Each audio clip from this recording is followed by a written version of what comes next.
모든 작용에는 반작용이 있다는 뉴턴의 법칙이 있습니다.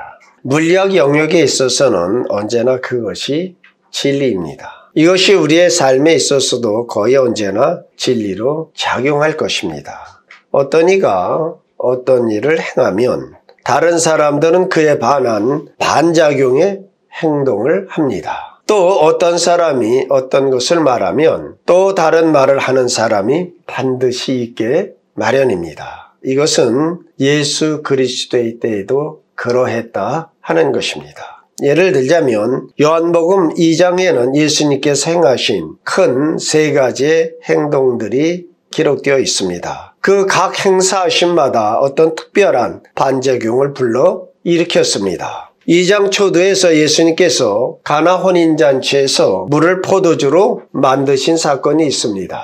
그러나 그것을 안 사람들은 아주 작은 수의 사람이었습니다. 그런데 그것을 알았던 제자들은 예수님을 믿었다라고 말씀하십니다. 이것은 예수님께서 행하신 일의 첫 반응이기도 했습니다. 13절 이에서는 우리가 잘 아는 예루살렘 성전의 청결 사건입니다. 예수님께서 예루살렘 성전의 그 여인의 뜰이죠. 거기에 들어가서 환정상들이나 재물을 파는 사람들을 다 내어 쫓았습니다.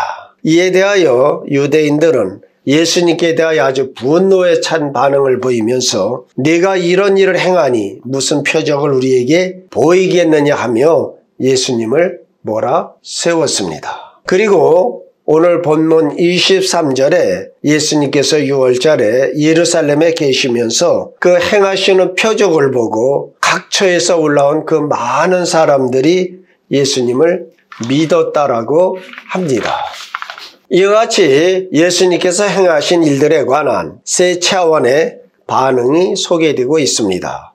유대인들의 전적인 불신앙과 첫 번째로 부름받은 제자들이 예수님을 믿게 된 반응들과 6월절에 예루살렘에 올라온 많은 사람들이 예수님께 행하신 표적을 보고 예수님을 믿게 된 반응들이 있습니다. 자, 이러한 반응들을 보면서 우리는 이런 생각들을 하게 되겠죠. 참 유대인들은 어리석고 저렇게 완악할 수가 있겠는가. 또 그래도 예수님께 부름받은 첫 제자들은 예수님을 믿게 되었으니 선한 반응을 보였다. 그리고 또 이런 말씀을 보게 되죠. 6월절에 올라온 그 많은 유대인들이 예수님을 믿게 되었으니 얼마나 다행스러운 일이며 예수님은 얼마나 기뻐하셨을까. 우리는 이런 생각을 하게 되어집니다. 자, 많은 사람들이 예수님을 믿었다. 그럼에도 예수님께서는 그 어떠한 사람도 신뢰하지 아니하셨다라고 오늘 본문은 우리에게 말씀하고 있습니다.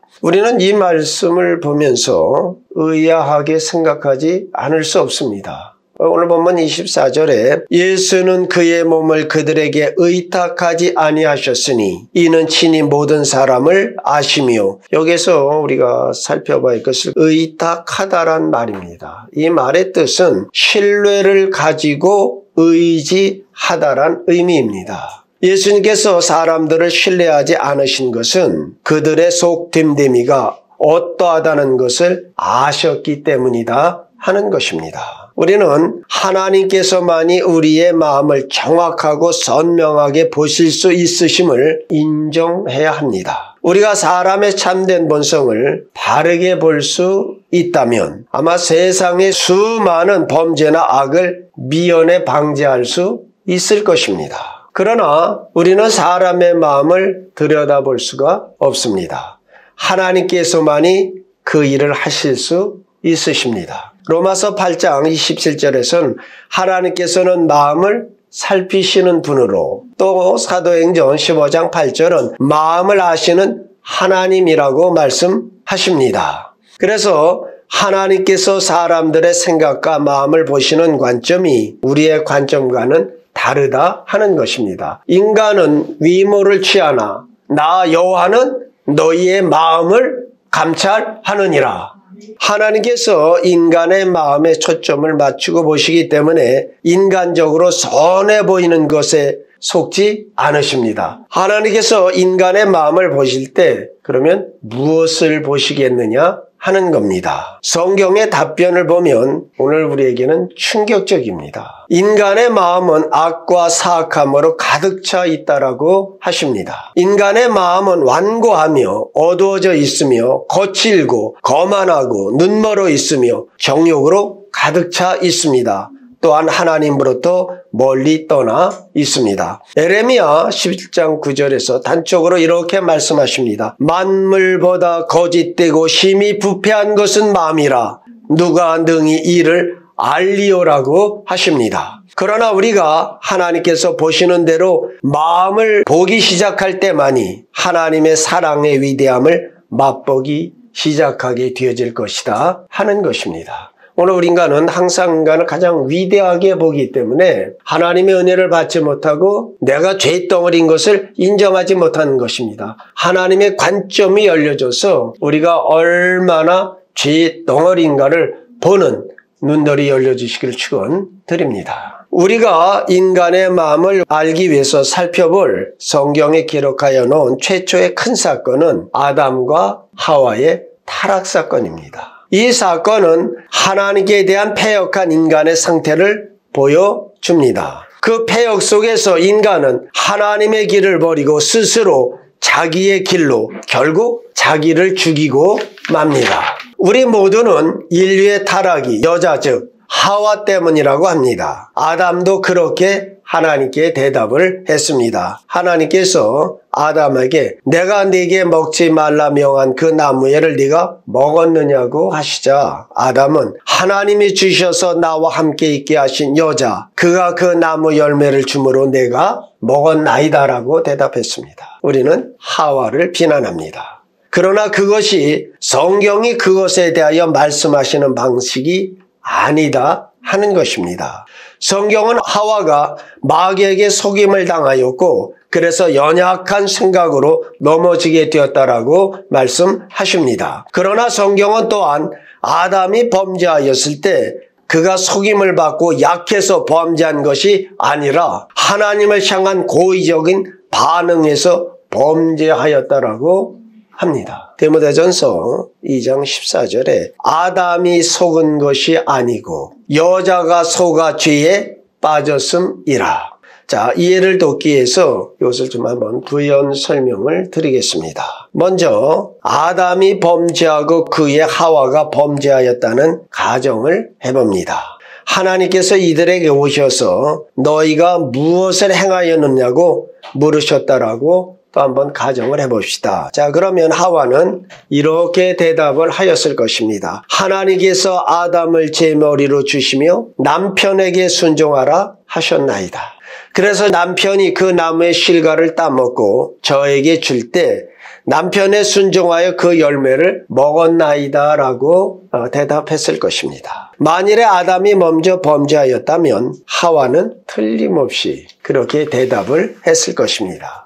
그러나 아담이 먼저 범죄하지 않았다는 사실입니다.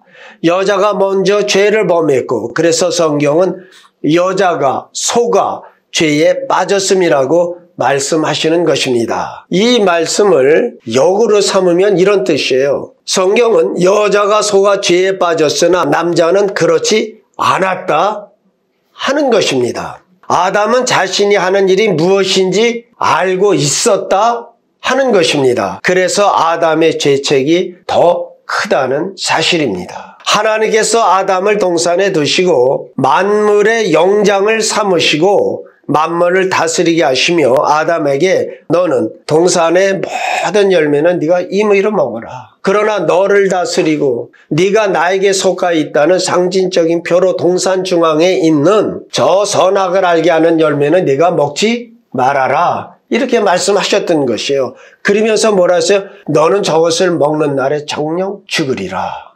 아담은 그 나무를 보면서 그 마음속에는 항상 이런 마음이 있었다는 겁니다. 동산의 모든 나무를 나에게 주신 것은 감사합니다. 그러나 나는 그것으로 기뻐하고 감사하고 만족하기보다는 내 눈에는 항상 걸리는 하나가 있으니 저 선악을 알게 하는 나무입니다.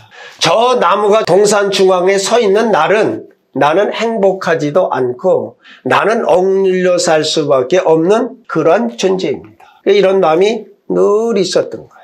그러니까 하와가 그것을 먹고 그 나무를 주니까 분명히 하나님이 금하신 것을 알면서도 이러한 마음의 자세 때문에 달콤하게 먹고 결국 죽고 말았다는 것입니다. 그런데 아담이 살아서 자식들을 낳았으니까 무엇이 죽었다고요? 영이 죽은 것이요. 그 다음에 이제 차차 인간은 육신까지도 너는 흙이니 흙으로 돌아가라.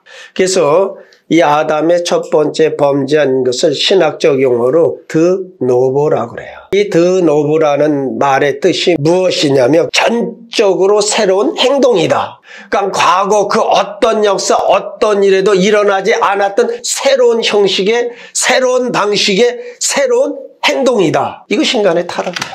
그것은 본질적으로 하나의 배역이었습니다. 사람은 나는 내 영혼의 주인이다. 그것을 따먹는 순간에 뭐예요? 나는 내 인생의 주인이다. 나를 압제하는 것은 어느 것이라도 나는 배척하겠다. 그것이 하나님이실지라도. 그래서 사람은 범죄했고 그의 반역은 인류 전체에 전가되어진 것입니다. 우리는 타락한 아담과 같습니다. 우리 타락한 증거를 부패한 심령을 살펴보면 아이들을 천진무구하다 그러죠. 그런데 아이들 한 서너 살만 되면 자기 다 뜻이 있어요. 아무개야 밥 먹어야지. 그러면 억지로 숟갈을 들어서 휘휘쳤다 끝내는 엎어버리고 말아요. 여러분 우리가 말하는 천진무구하다라고 하는 어린아이의 하는 행동 다 보셨죠? 이것이 뭐예요? 부패한 인간의 속성이 어떠한 것을 보여주고 있는 것입니다.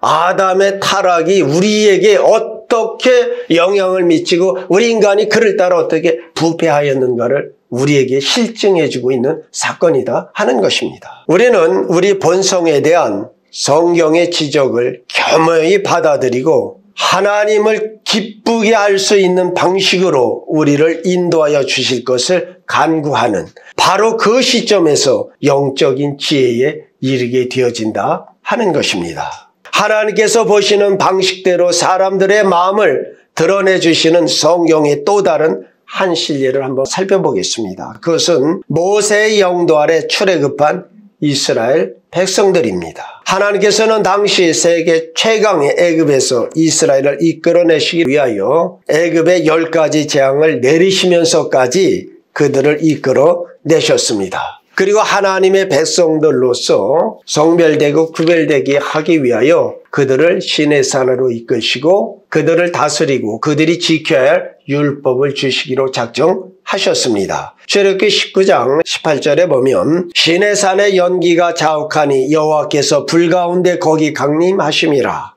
그 연기가 온기 감아 연기같이 떠오르고 온 산이 진동하였다라고 합니다. 그 광경이 어찌나 경외스럽고 어미하였던지 모세는 나중에 내가 그것을 보고 심히 두렵고 떨린다 하였노라. 또한 이스라엘 모든 백성도 다 떨더라고 성경은 우리에게 말씀해주고 있습니다. 모세는 율법을 받으러 시내산에 올라갔으며 산에서 내려옴이 더딤을 보고 40일이라 그러죠. 인간이 어느 정도로요? 40일도 못 참는다는 거죠. 모세의 영도 아래 홍해를 가르고 마른 땅처럼 건너고 반석에서 물을 마시고 한 이들이 무엇을 해요? 40일을 못 참고 우리를 인도해낸 그 사람은 어찌 되었는지 모른다. 그리고 아론을 겁박하여 우리를 인도하신을 만들어내라. 그래서 그들에게 금을 받아서 금송아지를 만들고 근데 이들이 하는 말이 무엇이에요?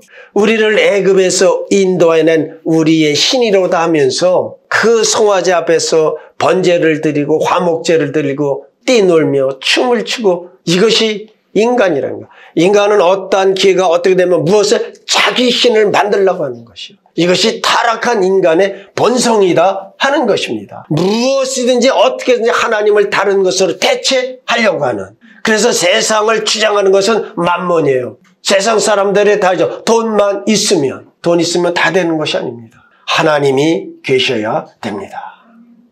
근데 아이러니한 거 있죠. 이스라엘 백성들이 산에서 우상을 만들고 이런 일을 할 때도 산 위에서는 하나님께서는 모세에게 말씀하고 저들이 살아갈 수 있는 율법을 주시고 계셨다 하는 것입니다. 하나님께서는 산 위에서 지금 이렇게 말씀하고 계세요. 나는 너를 애굽 땅 종되었던 집에서 인도하여 낸 내 하나님 여호와니라.